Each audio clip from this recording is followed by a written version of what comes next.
Good morning. Shri Dakshinamurthy high school English medium की YouTube channel पर आपका स्वागत है। Standard 5th subject Hindi. हमने चैप्टर 3 में उसकी एक्सरसाइज लिखित शब्द, मौखिक प्रश्न और वाक्य किसने कहे और घटना को क्रम के अनुसार, पाठ के अनुसार हमने लिखा। अब हम भाषा की बात उसमें देखेंगे कि रू एक स्वर है जिसकी मात्रा ये है, बराबर। हमें रू की मात्रा ऐसे लिखनी है। इसका प्रयोग व्यंजन के खड़ी पाई में ऐसे इस प्रकार किया जाता है। खड़ी पाई यानी ये है, हमने ये ग देखा, गणपति का ग, तो ये ऐसे, इसे हम खड़ी पाई बोलेंगे, बराबर। इसका प्रयोग यहाँ पे होता है। तो केवल ह में इसका प्रयोग ह के पेट में होता है। जैसे ये देखिए, यहाँ पे ह में इसका प्रयोग ऐसे होता है, बराबर ना।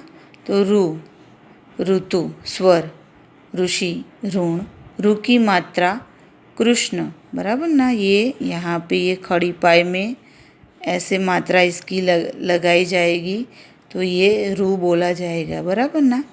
कृष्ण, गृह कार्य और हृदय, ये है हृदय। यहाँ पे लिखा है ना कि केवल ह में इसका प्रयोग पेट में होता है, बराबर। यहाँ पे ये मात्रा लगाई गई है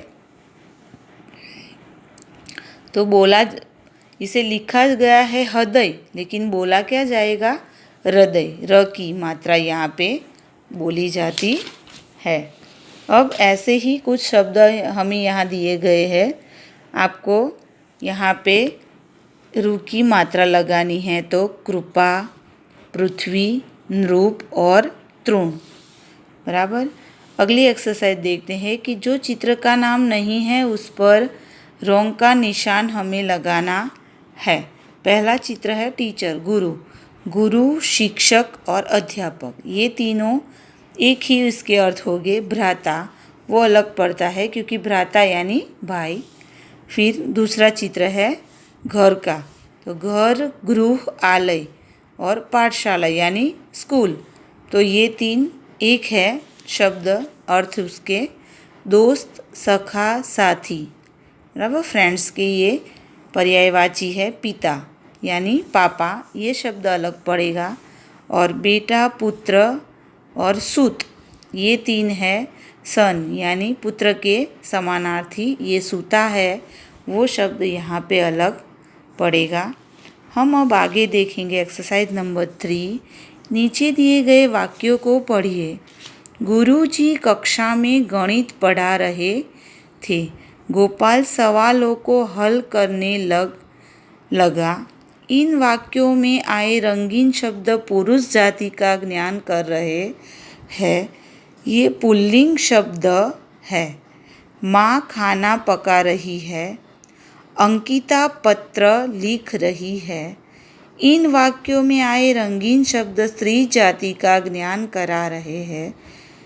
ये स्त्रीलिंग शब्द है। लिंग दो प्रकार के हैं, स्त्रीलिंग और पुल्लिंग। जो पुरुष जाति का ज्ञान कराए जो शब्द, उसे पुल्लिंग, और जो स्त्री जाति का ज्ञान कराए वो स्त्रीलिंग शब्द, बराबर। जैसे कि कोई भी लड़का हो, पुरुष हो, कोई भी ऐसे, तो उसे पुल्लिंग कहा जाएगा। और लड़की का जो भी नाम आता है, बराबर, तो उसे स्त्रीलिंग। यहाँ पे हम उसके कुछ एग्जाम्पल दिए गए हैं। हमें इसे, ये जो शब्द है इसका हमें वर्गीकरण करना है स्त्रीलिंग और पुल्लिंग में। अब हम स्त्रीलिंग शब्द देखेंगे। यहाँ है मोरनी, बराबर, मोर और मोरनी, तो मोरनी आई, मोरनी नाची, बराबर, तो इसे स्त्रीलिंग शब्द बोलेंगे। पिताजी आए, तो पिताजी पुल्लिंग शब्द, बराबर। शेर, शेर आया, तो वो भी क्या आएगा? पुल्लिंग।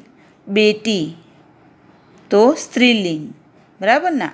हमारे घर बेटी आई, हमारी बेटी सुंदर है, तो वो है स्त्रीलिंग शब्द मुर्गा, तो वो पुल्लिंग।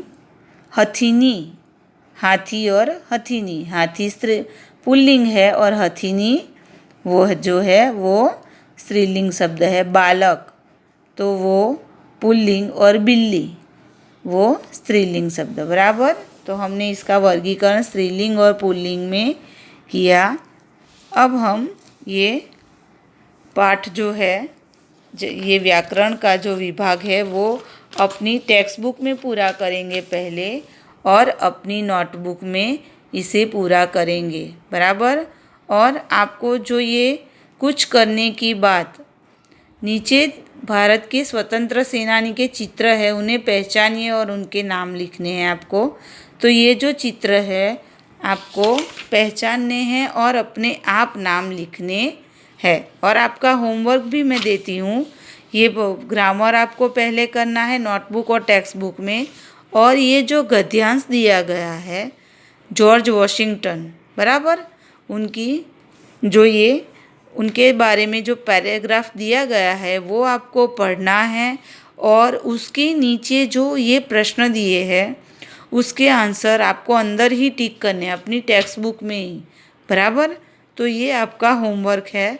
और ये व्याकरण का जो पार्ट है पोर्शन, ये भी आपको अपनी नोटबुक में लिखना है। Okay, thank you.